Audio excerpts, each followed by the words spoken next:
हरिबोल। पद रत्नाकर का पाठ, पद संख्या 197, 197।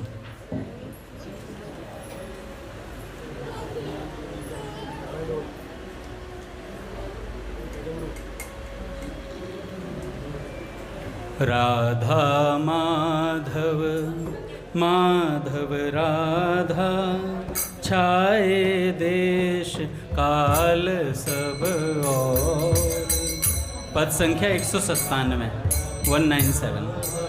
राधा छाए देश काल सब और, नाच रही राधा मत वाली, मुरली टेर रहे मन चोर।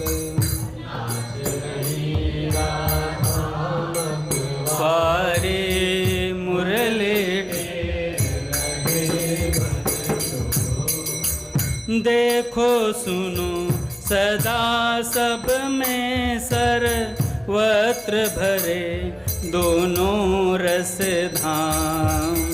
देखो सुनो सदा सब में सर्वत्र भरे, दोनों रस धाम। मधुर मनोहर मूर्ति मुरली, ध्वनि बरसाती सुधा ललाम। मूर्ति मुरली, ध्वनि बरसाती सलाम। लीला लीला मैं ही है सब, लीला लीला मैं सर्वत्र। लीला लीला ही है सब, लीला लीला मैं सर्वत्र।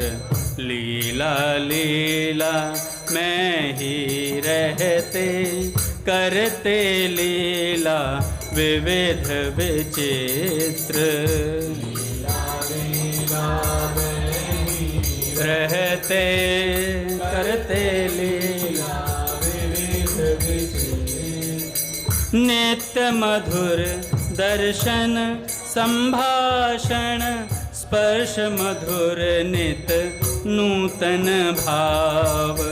नित्य मधुर दर्शन संभाषण, स्पर्श मधुर नित भाव। नित नव मिलन नित्य मिलने छा, नित नव रस आस्वादन चाव। नित नव मिलन नित्य मिलने छा, नित नव रस आस्वादन चाव। राधा माधव माधव राधा, छाए देश काल सब और। राधा माधव राधा, देश काल सब और। नाच रही राधा मत वाली, मुरली टेर रहे मन चोर। नाच रही राधा मत वाली, मुरली टेर रहे मन चोर। बोलिए राधा माधव सरकार की जय। पूज्य श्री भाई जी महाराज की जय। पूज्य श्री राधा बाबा की जय। पूज्या मैया की जय। अपने प्यारे भैया की जय। पूज्य दादा की जय। भक्तवत्सल भगवान की जय।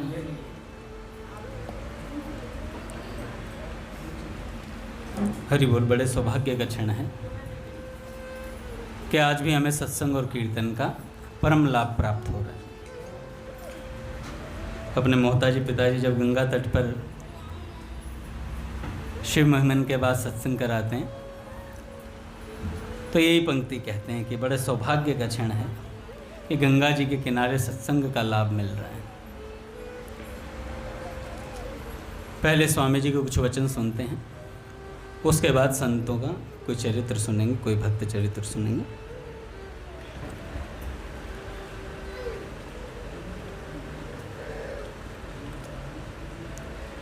देखो भाई, समय ही आपके जीवन का आधार है। समय ही आपके जीवन का आधार है। रुपए तो तभी खर्च होते हैं जब आप खर्च करते हैं। रुपए तभी खर्च होते हैं जब आप खर्च करते हैं, पर समय तो खर्च हो ही रहा है। समय को आप रोक नहीं सकते कान्हा, समय को आप रोक नहीं सकते। बैठे हो तो भी खर्च हो रहा है समय, खड़े हो तो भी खर्च हो रहा है, और काम कर रहे हो तो भी खर्च हो रहा है समय, और नहीं काम कर रहे हो तो भी समय खर्च हो रहा है। तो समय तो जा रहा है।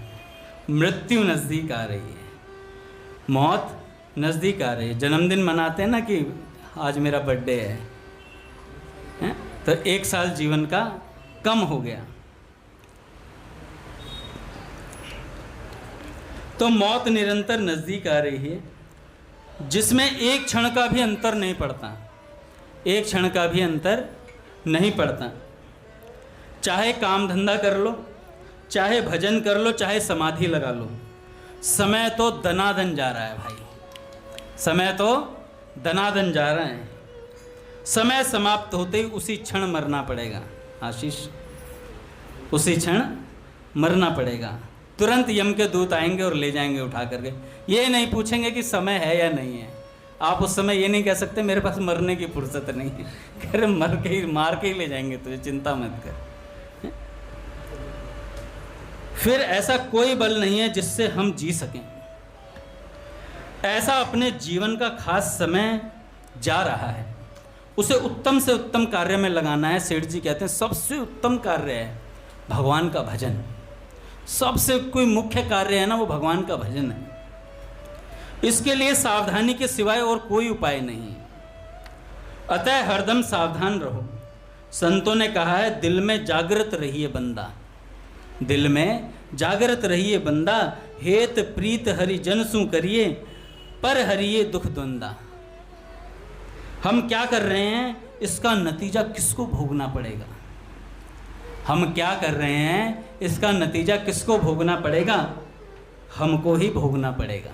गंभीरता से विचार करें तो हमको ही भोगना पड़ेगा। पशु पक्षियों में, वृक्षों में इसका ज्ञान नहीं है। भोग योनि देवताओं में भी इसका ज्ञान नहीं है।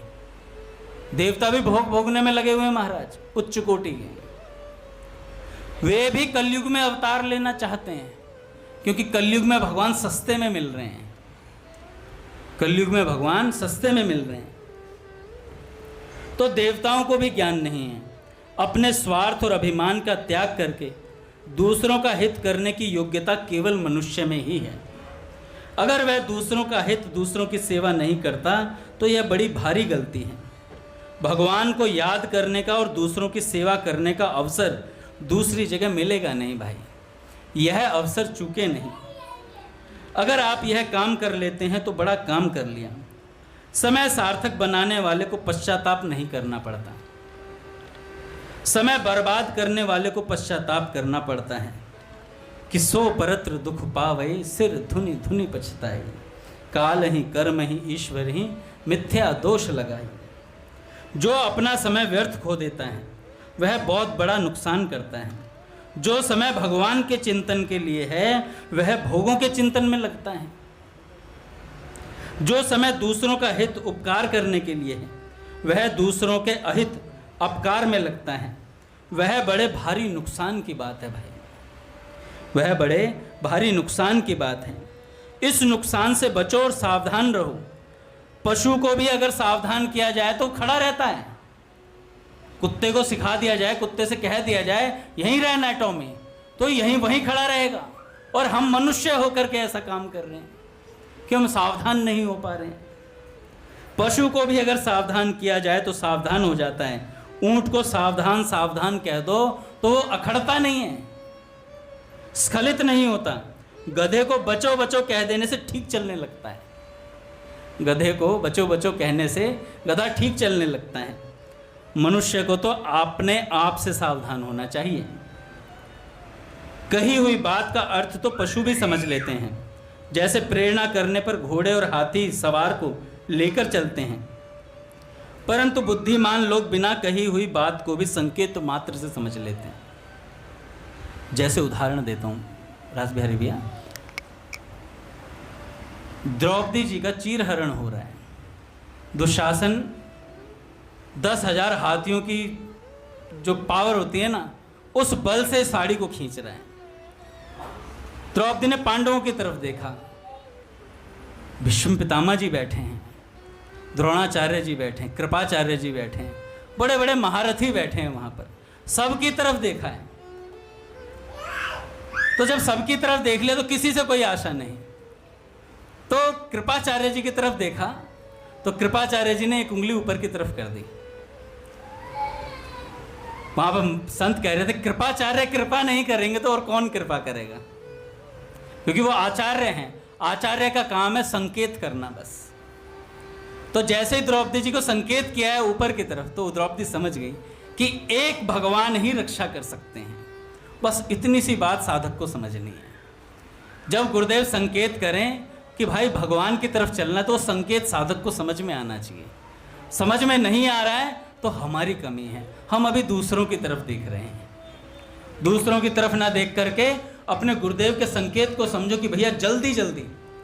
मैं अभी बता रहा था रघुनाथ जी को, पीछे बैठा हुआ भाई जी ने सेठ जी से प्रश्न किया। जब भाई जी को भगवान विष्णु का ध्यान करते हुए सेठ जी ले गए, जेसीडी एक जगह है बिहार में, जसीडी बोलते हैं उसे, तो वहाँ ले गए ध्यान के लिए। काफ़ी सारे लोग थे, बहुत जने थे। तो सेठ जी ने भाई जी से कहा, भाई जी भगवान विष्णु का ध्यान करवाओ। भगवान विष्णु का ध्यान होना शुरू हुआ। धीरे धीरे धीरे धीरे होते होते इतना प्रगाढ़ स्थिति में पहुंच गया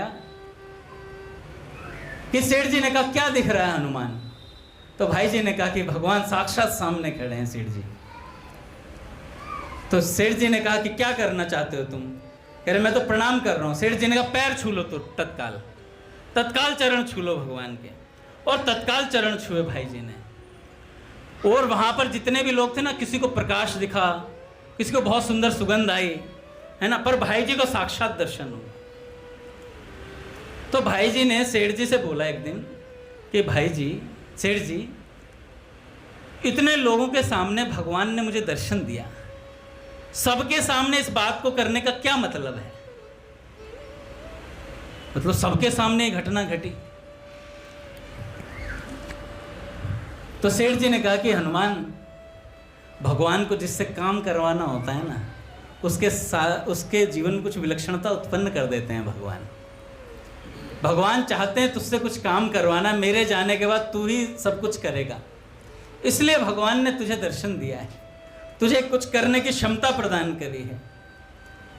तो सेठ जी ने कहा कि अच्छा एक बात बता, कैसा दर्शन होता है? तो भाई जी कहते हैं, सेठ जी चलते फिरते जहाँ देखूं भगवान विष्णु दिखाई देते हैं, जहाँ देखूं भगवान, नेत्र बंद करता हूँ तो भगवान, नेत्र खोलता हूँ तो भगवान, इधर देखूं तो भगवान, इधर देखूं तो भगवान।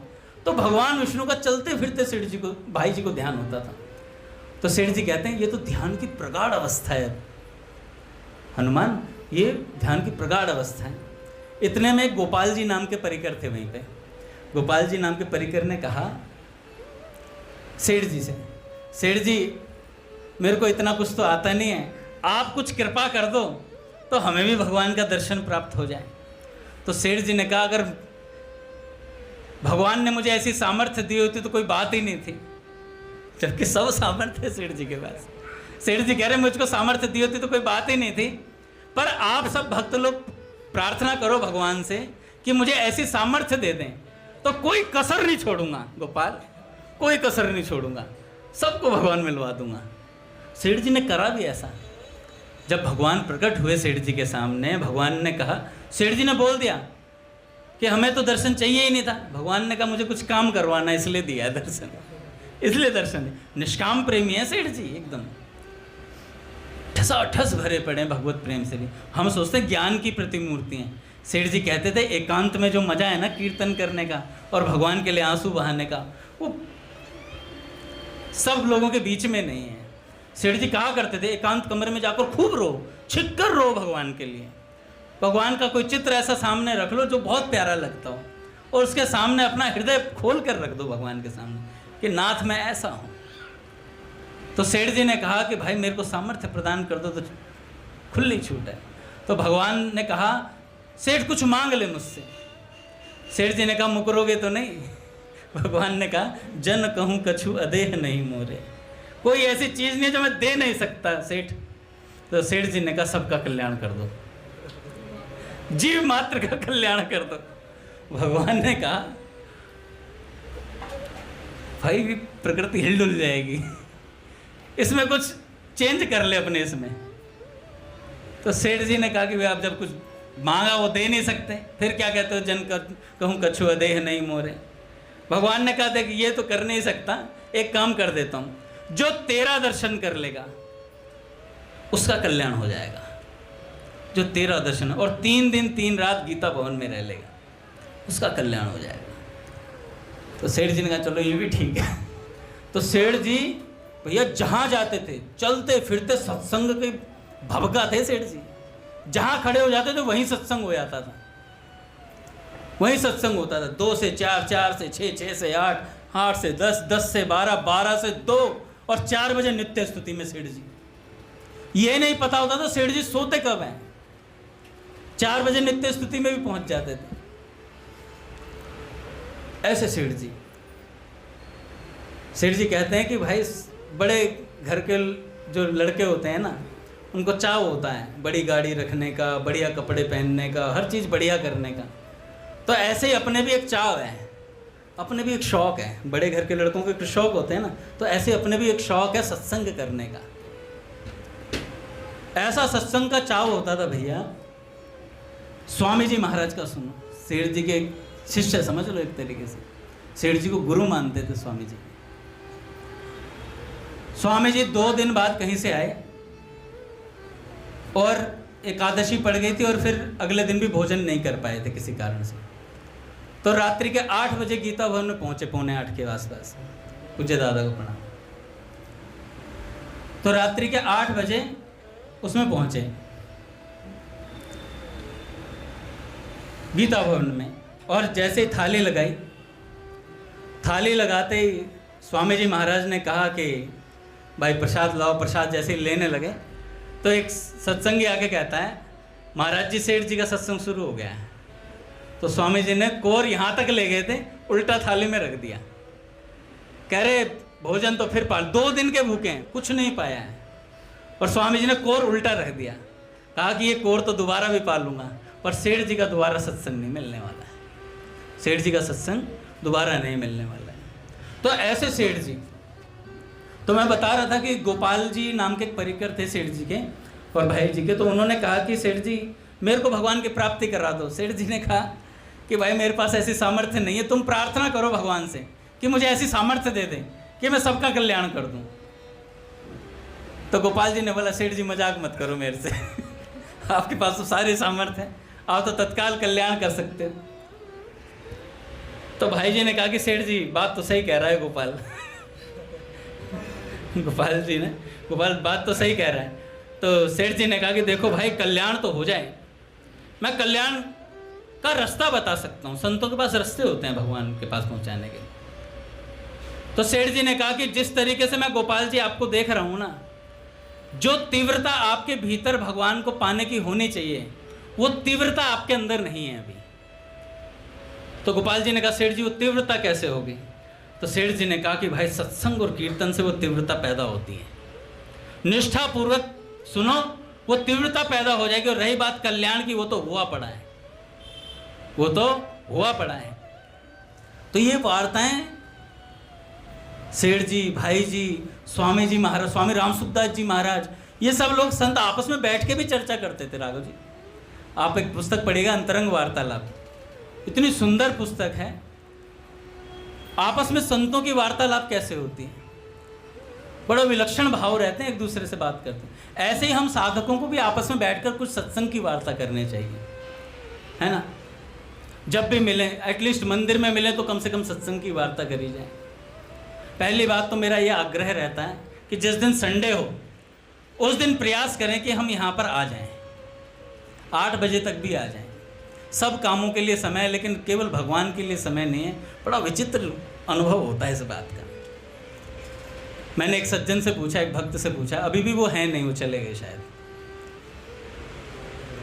मैंने उनसे पूछा कि भाई क्या हुआ, सैटरडे संडे भी नहीं आते? मैं पिछले 6 महीने से पूछ रहा हूँ उनसे। हर सैटरडे संडे की कुछ कहानी होती है दादा। मैं कहा 365 दिन समय नहीं है व्यक्ति के पास, भगवान के लिए समय नहीं है। राघव जी, बात सोचने की है। मैं कई बार इस विषय को लेता हूँ रास बिहारी भैया। अगर हम अपनी अटेंडेंस लगाए ना, जैसे पूज्य भैया रजिस्टर में अटेंडेंस लगवाते थे पहले, मेरे ख्याल से फेल हैं। अटेंडेंस ही पूरी नहीं होगी, पेपर में बैठने ही नहीं दिए जाओगे। भगवत प्राप्ति तो बहुत दूर की वस्तु है। यहाँ तो बहम पाल के बैठे हैं, बहम पाल के बैठे, मैं फलाना वो हूँ, मैं फलाना ढिमका हूँ। कुछ नहीं हो, कुछ नहीं कर सकोगे। गोस्वामी जी महाराज ने कहा, बिना भजन के कोई भव से तरा नहीं, यह सिद्धांत अपेल। तुलसीदास जी महाराज कह रहे हैं ये बात को, कोई साधारण व्यक्ति नहीं बोल रहा है। बिना भजन के कोई भव से तरा नहीं है। सेठ जी ने बोला, भाई जी ने बोला, भाई सेठ जी, भगवान ने बोला है मृत्यु भवामी नचरात पार्थ, कुछ ऐसे था ना, है मृत्यु संसार सागरात वाला जो श्लोक है, मृत्यु संसार से भगवान पार कर देते हैं। तो सेठ जी ने तत्काल बोला भाई जी के इसके लाइन के ऊपर, सेठ जी ने कहा केवल उसी को पार करते हैं जो निकलना चाहता है भवसागर से। जो डूबना ही चाहता है, जो आया ही डूबने के लिए, उसे भगवान नहीं तारते। हाथ तो ऊपर कर कि मैं पार होना चाहता हूँ। देखा ना साधक संजीवनी के फ्रंट पेज पे भगवान नाव लेकर आए और जीव चिल्ला रहा हाथ ऊपर है। जिसका हाथ ऊपर हो गया, हे नाथ मैं आपका हूं, उसका पकड़ लिया भगवान ने हाथ, तत्काल पकड़ लेते हैं भगवान। तो सेठ जी ने कहा उसी को तारते हैं, उसी को भव सागर से पार करते हैं जो निकलना चाहता है, जो ढीठ है, निकम्मा हो चुका है, जो आया ही मृत्यु के लिए है, जो चाहता ही भव सागर में डूबे रहना चाहता है। जबरदस्ती नहीं है यहाँ भगवान के यहाँ, जबरदस्ती का ठेका नहीं है। स्वामी जी महाराज से किसी ने कहा कि महाराज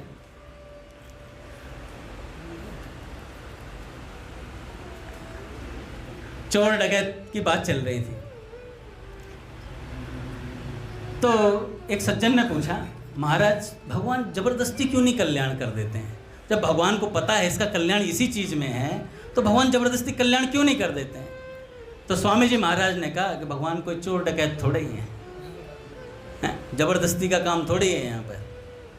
हाँ, अगर पट खुलेंगे महाराज, श्री राम जय राम जय जय राम, श्री राम जय राम जय जय राम, श्री राम जय राम जय जय राम, श्री राम जय राम जय राम, जय जय श्यामा जय जय श्याम, जय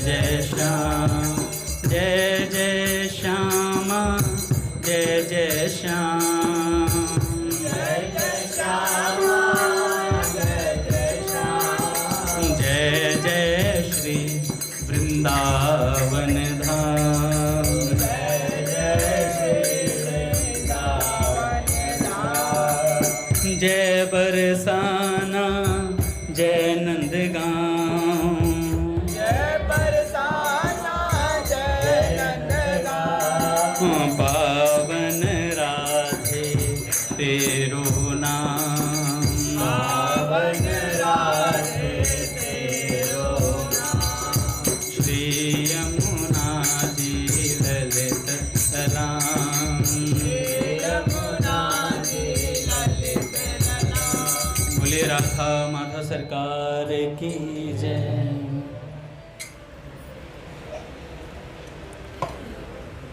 तो भगवान जबरदस्ती नहीं करते किसी से।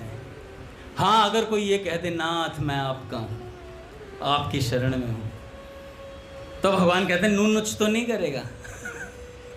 नून नुच का मतलब है जब हमारे साथ कोई प्रतिकूल परिस्थिति आएगी तब हम ये कहने लग जाते हैं ना भगवान ने ये कर दिया वो कर दिया, ये नून नुच है, ये नून नुच है। जब कह दिया हम आपके हैं तो भगवान जो कर रहे हैं वो सब ठीक है। तो भगवान नून नुच पसंद नहीं करते। किसी ने कह दिया नाथ मैं आपका हूं, फिर भगवान स्वीकार कर लेते हैं। देखो, मनुष्यों में सावधान रहने की योग्यता है, स्वामी जी कहते हैं, परंतु इस योग्यता को वो काम में नहीं ले रहा है, वो काम में नहीं ले रहा है। पशु पक्षियों की तरह समय बर्बाद कर रहा है। इधर तो वह टीवी देख रहा है, तमाशा देख रहा है, आईपीएल देख रहा है। अब तो खत्म हो गया, कुछ और आ रहा होगा, कहीं ना कहीं चलता रहता कुछ ना कुछ। टीवी देख रहा है, तमाशा देख रहा है, पर उधर यमराज आ रहे हैं, मृत्यु नजदीक आ रही है और धोकनी के सांस खत्म हो रहे हैं, धोकनी के सांस खत्म हो रहे हैं। अभी जो समय मिला है वह बर्बाद करने के लिए नहीं मिला है, अच्छे से अच्छे काम में लगाने के लिए मिला है। दूसरों की सेवा और भगवान को याद करना, सेठ जी ने कहा, ये दो खास काम है व्यक्ति के, दूसरों की सेवा और भगवान को याद रखना। पशुओं से, वृक्षों से आप सेवा ले सकते हो, पर स्वयं सेवा नहीं कर सकते। दूसरों की सेवा करने की बुद्धि और योग्यता मनुष्य के सिवाय और किसी में नहीं है। ऐसे ही भगवान को याद करना और भगवान से प्रेम करना, ये केवल मनुष्य कर सकता है। मैं भगवान का हूँ, भगवान मेरे हैं, ऐसा भाव रखना भी मनुष्य शरीर में ही संभव है। इसलिए मनुष्य को हरदम सावधान, सचेत रहना चाहिए। अपने घरों में बड़े बड़े अक्षरों में सावधान लिख दो, बड़े बड़े अक्षरों में सावधान लिख दो और कह दो मौत आ रही है, मृत्यु नजदीक आ रही है, भगवान के पास जाना है, जिससे उस पर दृष्टि पड़ती रहे और सावधान रहें। सज्जनों, बड़ी तेजी से समय खर्च हो रहा है, खर्च होने पर उसी क्षण मरना पड़ेगा। मरते क्यों हैं? क्योंकि जीने का समय बाकी नहीं रहा, इसलिए मरते हैं। जीने का समय खाली। आप कितने ही बुद्धिमान हो, कितने ही बली हो, आपके पास कितने ही रुपए हो, करोड़ों रुपए हो, एक सांस एक्स्ट्रा नहीं है। आप कितना ही बड़ा आपका राज्य हो, आपके पास सब कुछ हो, पर मरने के समय कुछ काम नहीं आएगा। अरब खरब लो द्रव्य है, उदय अस्त लो आज, अस्त लो राज, तुलसी जो निज मरण है, तो आवही के ही काज। बड़ा राज्य है, सब कुछ है, पर जब मृत्यु आएगी तो किस काम का रहेगा ये सब कुछ? सब कुछ ऐसा ही छोड़ करके जाना पड़ेगा। इसलिए सावधान रहो। और सीधा सरल उपाय है, संतों की कही बात है, सीधा सरल उपाय करना क्या है? राम राम राम करना शुरू कर दो, राम राम राम करना शुरू कर दो। और भीतर बार बार भगवान से कहो, हे नाथ ऐसी कृपा करो कि मैं आपको भूलूं नहीं, हे नाथ ऐसी कृपा करो कि मैं आपको भूलूं नहीं। भगवान की स्मृति संपूर्ण विपत्तियों का नाश करने वाली है। हरि स्मृति सर्व विपद मोक्षणम, बड़ी सीधी सरल और बहुत महत्ता की बात है। केवल सावधानी की आवश्यकता है कि समय खाली ना चला जाए, समय खाली ना चला जाए।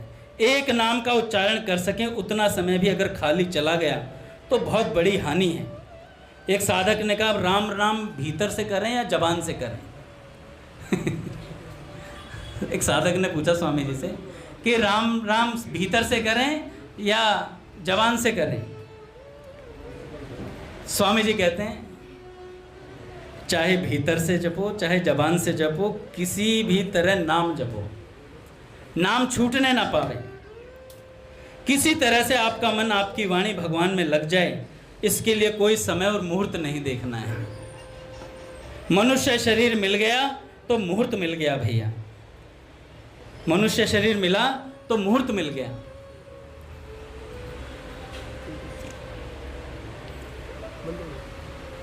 तो भैया सबसे बढ़िया मुहूर्त है ये आज। दादा हम बाट देख रहे हैं कि जब हम खाली होंगे तो भजन करेंगे, जब हमारे पास समय होगा तो भजन करेंगे। पर आप खाली हो नहीं सकोगे नाथ, आप खाली नहीं हो सकोगे। अभी 2 भक्त आए 8:15 बजे, दादा 8:25 पे चले गए। एक बात बताता हूँ, मेरे को बहुत अच्छी लगती है, अवधेशानंद गिरि जी ने बताई थी। उन्होंने कहा था, राघव जी, महाजनो येन गतस्त पंथा, ये भगवत गीता में श्लोक है, भगवत गीता में निभार का श्लोक है कोई।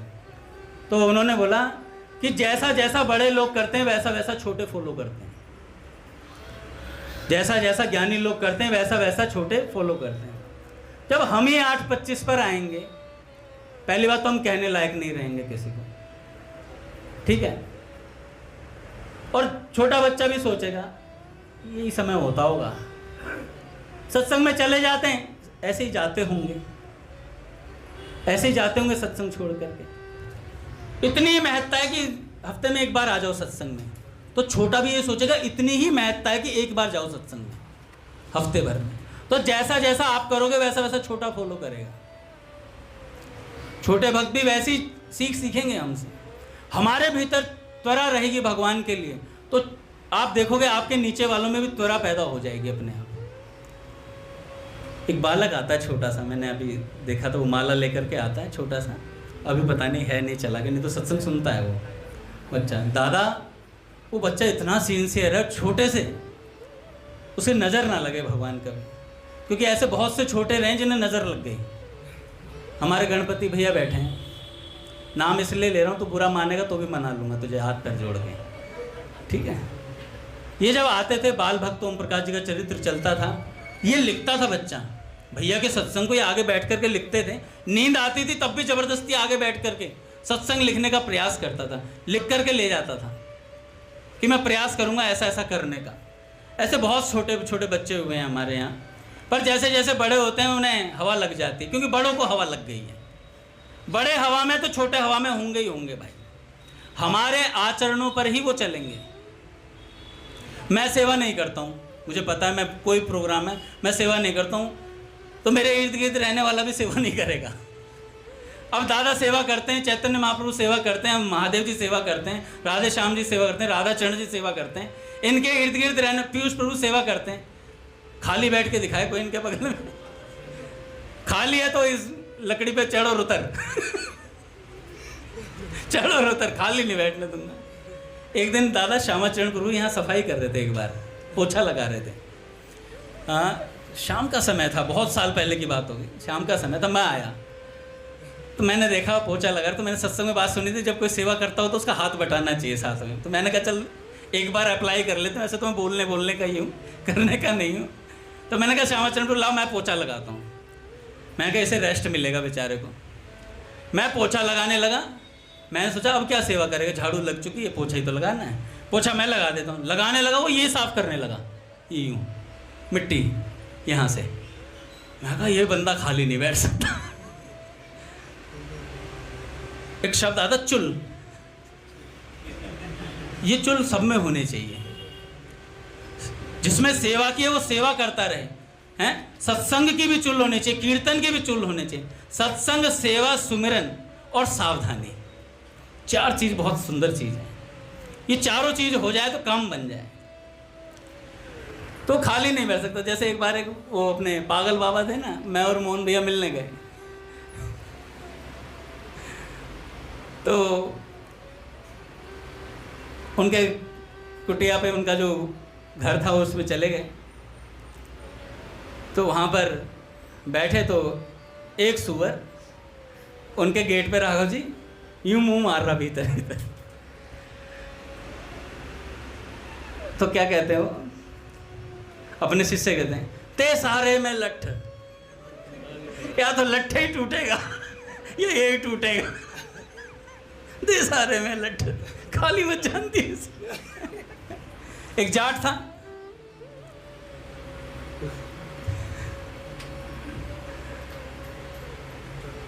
अरे भगवान कुत्ते की रोटी है क्या? कह रही नहीं, वो तो आप खा गए। आप खा गए। तो कह रही, जाट ने बोला कोई बात नहीं, लट्ठी ला दे। कह रही क्या हुआ? कह रहा कुत्ता है, खाली तो जानने दूंगा, लट्ठी सही, रोटी नहीं तो लठ सही। तो ऐसे ही हमें भी अपने समय को खाली नहीं जान देना है, अपने समय को भगवान के नाम में लगाना है। और जितना जितना हम भगवान में लगेंगे उतना उतना प्रेम बढ़ेगा भगवान से। कई लोगों की शिकायत होती है भगवान से प्रेम नहीं हो रहा, कर ही नहीं रहे, मंदिर आ ही नहीं रहे हैं, मोबाइल से प्रेम। दादा मोबाइल आज खो जाए रात को ऑर्डर है, हैं? बाहर कोई बैठे हैं वो लगे हुए हैं शायद मोबाइल में, कोई बात नहीं, लगे रहने दो। कीर्तन में भी लगे रहते हैं, मैंने देखा है, मैं भी लग जाता हूँ कई बार। मुझे रघुनाथ जी टोकते हैं, अंगद जी मोबाइल देख रहे थे, मैंने कहा हाँ प्रभु रोक दो, रोको, और कौन रोकेगा, भैया बड़े नहीं टोकेंगे तो और कौन टोकेंगे। आज इधर कोई माताएं, दादा कीर्तन में बातचीत चल रही थी, नाम नहीं लूँगा, कोने की तरफ खूब बढ़िया से बात चल रही थी। मैंने कैमरा यूँ कर दिया, ऑन नहीं कर रहा था, चुप हो गए और मुंह यूँ बना लिया। माताओं को कहने का हक नहीं बनता है, पर मंदिर में है तो कीर्तन की मर्यादा है भाई। फिर अपना चुगली चपाटा जो करना अपना घर करो भाई, है? ये पुरुषों के लिए भी है, माताओं के लिए भी है भाई। हमें तो कोई रोक देता है यहाँ पे, माँ को दिखता नहीं है कुछ, इधर उधर चुप के बैठ जाते सर। जब हम भक्त नामावली पढ़ते हैं तो उसमें एक नाम आता है, सिलपिल्ले बाई जी का स्मरण आता है। सुत विष दियो पूज सिलपिल्ले, भक्ति रसीली पाई। यह कथा उन्हीं सिलपिल्ले बाई की है। एक थी राजकुमारी और दूसरी एक जमींदार की पुत्री थी। दोनों सहेलियां थी, दोनों में मित्रता थी। एक दिन राजा के यहाँ भगवत प्रेमी महात्मा आए। राजा स्वयं संत सेवी थे, उनके यहाँ महात्मा जन आते रहते थे। महात्माओं का कार्य ही होता है निरंतर अपने प्रभु की सेवा और सुमिरन में मग्न रहना। उन संत के पास भगवान का शालिग्राम स्वरूप था, जिसकी वे भावपूर्वक सेवा कर रहे थे। दोनों बालिकाओं ने उन्हें श्रद्धा से देख रही थी। दोनों बालिकाएं, उनके मन में आया ऐसे ही हम भी ठाकुर जी की सेवा करेंगे। संत भगवान कई दिन वहां रुके, रोज सेवा कीर्तन और कथा होती रही। एक दिन उन दोनों सखियों ने मिलकर निश्चय किया कि संत के पास जाकर संत भगवान से निवेदन करेंगे कि हमको भी ठाकुर जी दे दो। दोनों ने संत के चरण पकड़कर प्रार्थना की और कहा, गुरुदेव हमारे हृदय में भी यह इच्छा जागी है कि हम भगवान की सेवा प्राप्त करें। अब दोनों बालिकाएं थी। संत भगवान ने विचार किया, सेवा की पद्धति में बहुत सावधानी की आवश्यकता होती है। अभी ये बालक हैं, कहीं सेवा में कोई अपराध ना हो जाए। उन संत भगवान ने दोनों बच्चियों से कहा, कल हम ठाकुर जी लाएंगे और तुम्हें दे देंगे। अगले दिन वे गांव में घूमे, पास ही गोल गोल से कुछ पत्थर मिले, उन्हें उठाकर ले आए। लो ये तुम्हारे ठाकुर जी हैं। दोनों बालिकाओं को दे दिया। दोनों बच्चियों ने दृढ़ विश्वास किया और गुरुदेव ने जो दिया उसकी सेवा करनी शुरू कर दी और सोचा ये हमारे भगवान है, मन लगाकर सेवा करें। अब एक जमींदार की पुत्री थी और दूसरी राजकुमारी। उन्होंने स्वर्ण के सिंहासन बनवाए और अपने ठाकुर जी को उस पर विराजमान किया। गुरुदेव ने उनके ठाकुर जी का नाम रखा सिलपिल्ले ठाकुर। सिलपिल्ले ठाकुर। दोनों बालिकाएं सिंहासन पर ठाकुर जी को स्थापित कर उनकी आराधना करती रहीं। प्रभु के प्रति उनका भाव निरंतर बढ़ता गया। ठाकुर जी का नाम जब उनके जीवन का अंग बन गया। अच्छा, मैं पढ़ के इसलिए सुनाता हूँ दादा, पहले मैं ऐसे ही याद भी कर लेता, याद भी हो जाती, 2 बार सुनोगे आपको याद हो जाएगी कथा। पढ़ के इसलिए सुनाता हूँ, कुछ शब्द ऐसे होते हैं जो बहुत प्यारे होते हैं संतों के। मुझे ऐसा लगता है कि वो भाव मिस नहीं होना चाहिए। हम तो अपने मान लो कोई भी वक्ता होता है, अपने ताव में कुछ भी सुना देता है फिर बना करके, लेकिन शब्दों को पकड़ते तो बहुत अच्छा लगता है। प्रभु के प्रति उनका भाव निरंतर बढ़ता गया। ठाकुर जी का नाम जब उनके जीवन का अंग बन गया। गुरु प्रदत्त ठाकुर से विशेष चमत्कार प्रकट होते हैं यदि उनकी सेवा गुरु द्वारा बताए गए नियमों के अनुसार की जाए तो। अच्छा, अब ये बड़ी हुई, इनके विवाह की चर्चा हुई। सिलपिल्ले बाई अर्थात राजकुमारी का विवाह एक राजकुमार से तय हुआ। विवाह संपन्न हो गया। जब उन्होंने अपने माता पिता से विदाई ली तो अपने ठाकुर जी को, जो सिंहासन पर विराजमान थे, एक सुंदर पेटी में रखकर अपनी गोद में ले गई।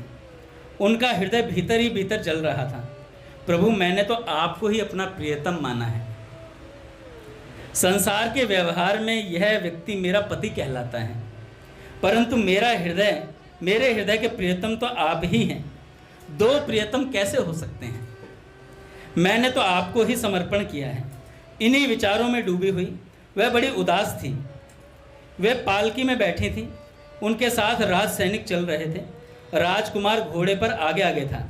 राजकुमार बार बार पालकी के समीप आता, यह देखने के लिए कि उनकी नवविवाहिता राजकुमारी कैसी है, लेकिन हर बार उन्हें उदास देखता। यह देखकर उसके मन में ग्लानि आ गई। तो रास्ते में एक नदी आई जहाँ थोड़ा विश्राम करना था। राजकुमार ने सैनिकों से कहा, यहाँ थोड़ी देर विश्राम करेंगे। राजकुमारी की पालकी यहीं रखी जाए, आप सब कुछ दूरी पर खड़े रहें। राजकुमार सिलपिल्ले बाई से बात करना चाहता था, परंतु वह न तो उसकी ओर देखती थी न बात करना चाहती थी। पूज्य प्रेमानंद जी महाराज कह रहे थे भगवत भक्त का लक्षण ये होता है, वो संसार की तरफ देखना ही नहीं चाहता। किसी से व्यवहार भी करेगा तो भी उसके भीतर राधा राधा राधा राधा चलता रहेगा, भगवान का स्मरण रहेगा उसे। अच्छा, वो बार बार देख ही नहीं रही थी, कोई उत्तर ही नहीं देती है। वह अत्यंत सुंदर थी। राजकुमार के मन में जलन हो रही थी, आखिर ऐसा क्या है ये जो मुझसे बात नहीं कर रही है। वो बार बार अपनी पिटारी खोलती और ठाकुर जी के दर्शन करती। वो तो अपने ठाकुर जी के दर्शन कर रही है। वो नाम जप और सेवा के भाव से अब वह सिल मतलब जो पत्थर था, सिर्फ पत्थर नहीं रह गया था, उन्हें उसमें श्याम सुंदर भगवान की झांकी दिखाई देने लगी थी।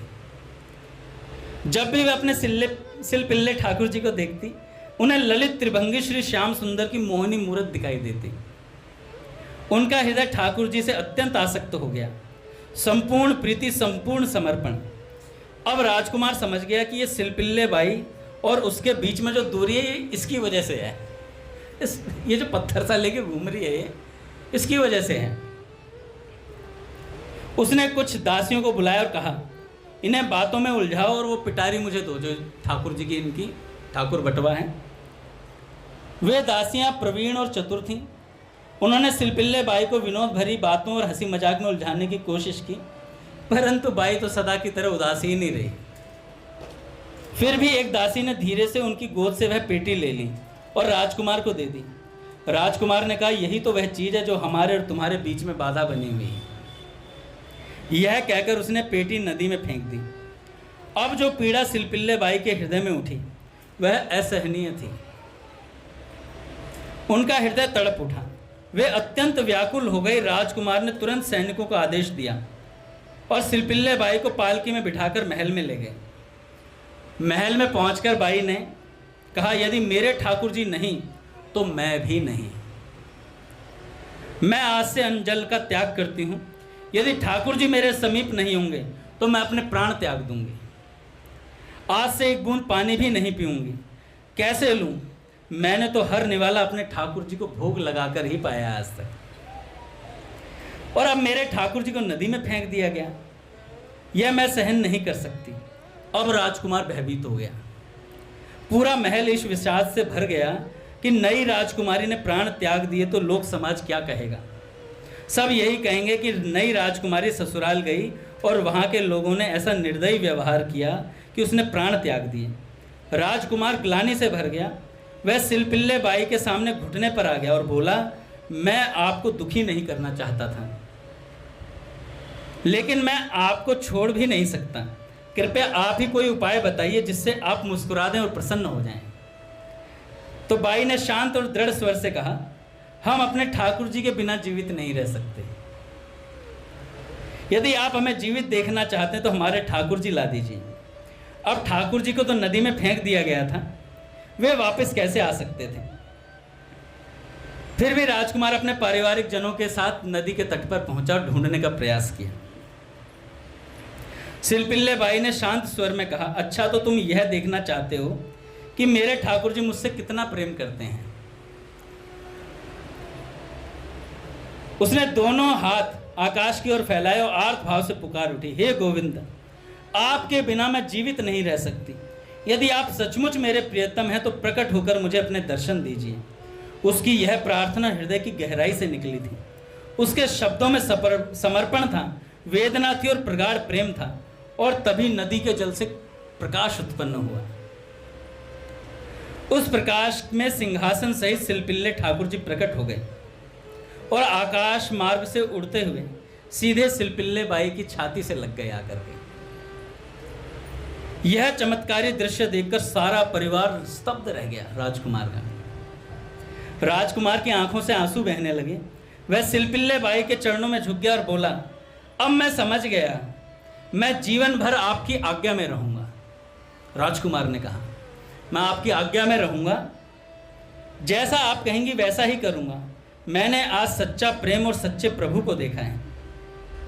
गुरु वाणी और गुरु द्वारा प्रदत्त उपासना पद्धति को अपनाने से, श्रद्धा और निष्ठा से चलने पर निश्चित रूप से सिद्धि प्राप्त होती ही है। हमें अपने भागवतिक निष्ठा को इतना दृढ़ बनाना चाहिए कि जिस मंत्र, जिस उपासना और जिस ठाकुर जी को गुरुदेव ने हमें सौंपा है वही हमारे लिए पूर्ण सत्य हो। गुरु कृपा से प्राप्त वह ठाकुर ही हमारे आराध्य, हमारे प्राण और हमारे जीवन का आधार बन जाए। यही सच्ची भक्ति है भैया। तो हमारे भैया ने हमें ये सिद्धांत सौंपा है संकीर्तन और सत्संग का। संतों को सबसे प्यारा होता है अपना सिद्धांत। सबसे प्यारा कोई वस्तु होती है तो सिद्धांत। पूज्य मलुकपीठ सरकार कह रहे थे कि कोई ये सोचता हो कि संतों को आप कपड़े देकर, कोई मिठाई देकर रिझा सकते हो, तो ऐसी बात है ही नहीं। संत अपने सिद्धांत के पालन से रिझते हैं। आपका संतों में प्रेम होगा, उनकी बातों को आप मानेंगे तो निश्चित सिद्धि की प्राप्ति होगी। एक दादा राजकुमार थे, एक रानी भी थी। उनके यहाँ कुछ संत आए, जैसे आते ना वो जमात लेकर के आते थे पहले गांव-गांव में संत लोग, तो जमात लेकर के आए। रोज सत्संग होता था, रोज कीर्तन होता था, खूब आनंद लेते दोनों पति पत्नी। उनका एक छोटा लड़का भी था, खूब भजन करते। अब जब उन संतों का समय पूरा हुआ, भाई 4 महीने का उनका रुकने का था, वो जो रुकते हैं गर्मियों के ही होते हैं वो 4 महीने, अप्रैल, मई, जून और जुलाई, चातुर्मास जो होता है, तो उसमें चातुर्मास में रुकते हैं। तो संतों ने खूब सत्संग किया और महाराज वो राजा इतने प्रसन्न हुए, इतने भावुक थे। हर कहते हैं कि भगवान की बात सुनते ही उनके नेत्र भर आते थे। पत्नी भी ऐसी थी, छोटा बच्चा था। जब संतों ने जाने की बात कही तो उन्होंने कहा महाराज रुक जाइए कुछ दिन और रुक गए। फिर थोड़े दिन और के लिए बोला कि थोड़े दिन और रुक जाइए। मन ही नहीं लगता था उनका संतों के बिना, कैसे जिए संतों के बिना। अच्छा, राजा बहुत धनाढ्य भी थे, सारी व्यवस्था कर रखे थे, तो संतों ने कहा कोई बात नहीं, 2-4 दिन और रुक जाते हैं। अब जब लिमिट हद हो गई तो संतों ने कहा आज तो हम जाएंगे ही जाएंगे। बड़ा विलक्षण चरित्र ये भक्तमाल में ही आता है। तो उन्होंने क्या किया कि संतों को कैसे रोका जाए, अपने पुत्र को जहर दे दिया कि अगर जहर दे देंगे मर जाएगा तो 13 दिन तो रुकेंगे, 13वीं करके तो जाएंगे कम से कम। और महाराज पुत्र को जहर दे दिया और कहा कि महाराज हमारा तो पुत्र चला गया है, 13 दिन और रुकेंगे। संतों को जब ये बात पता चली, शायद उनका पुत्र जीवित कर दिया था, उनके पुत्र को जीवन दान दे दिया संतों ने। और संतों ने कहा कि देखो भैया, आज के बाद हम तुम्हारा राज्य छोड़कर ही नहीं जाएंगे, जीवन भर यहीं बिताएंगे, अब यहीं सत्संग होगा, यहीं कीर्तन होगा। ऐसी निष्ठा थी महाराज में। तो ऐसे ही हमारा चाव होना चाहिए सत्संग और कीर्तन में। अगर नहीं आ पाते, मान लो ऑफिस के 5 दिन दादा नहीं आते हम लोग, जिनका भी ऑफिस होता है, जो बहुत व्यस्त रहते हैं, जो सैटरडे संडे में भी व्यस्त होते हैं, उनके लिए भी उपाय बता देता हूँ। जा कर के भैया की कोई रिकॉर्डिंग सुन लो 1-1.5 घंटे की। जितना समय यहाँ का है ना, उतना पूरा का पूरा समय वहाँ घर पे देना पड़ेगा, तब बात बनेगी। हवा में काम नहीं चलता है, हवाई किलों से काम थोड़ी ना चलता है। आ गए यहाँ 8:25 पे लहराते हुए चले गए, लहर में ही बर्बाद हो जाएंगे, भवसागर से तर नहीं पाएंगे। मेरी बात कटु तो लगती होगी, कटाक्ष तो लगती होगी, पर कटाक्ष को छाती पे ले लो, थोड़े दिन लेना चाहिए इन कटाक्षों को। क्योंकि संतों के और भक्तों की ये जो वाणी मैं संतों की पढ़ करके सुनाता हूँ, ये वाणी सुनने को नहीं मिलती है दादा। आपको कोई भी बहुत बढ़िया रोचक कथा सुना के और हंसी गुल्ला करके प्रसन्न करने का ये औचित्य संतों का होता ही नहीं है महाराज। संत कभी भी मनोरंजन नहीं करते, वो आत्मरंजन के लिए आते हैं आप, कि भैया आपकी आत्मा का रंजन हो, आप भगवान से रमण कर पाएं, आपकी स्थिति ऐसी कर दें, भगवान आपको भोगने के लिए आए, आप भगवान की भोग्य वस्तु बन जाओ, ऐसा हृदय हो जाए। हम वृंदावन मालती तुम भोगी भवर भुआ, आप भवर बन जाओ। तो ऐसे स्थिति के लिए कीर्तन और सत्संग नित्य करना चाहिए महाराज, छोड़ना नहीं चाहिए। एटलीस्ट सैटरडे संडे तो छोड़ो ही मत। अवसर आया थारे हाथा में, ये जा रहा बाता। तो भैया भक्तवत्सल भगवान की जय। समय हो गया, आरती करते।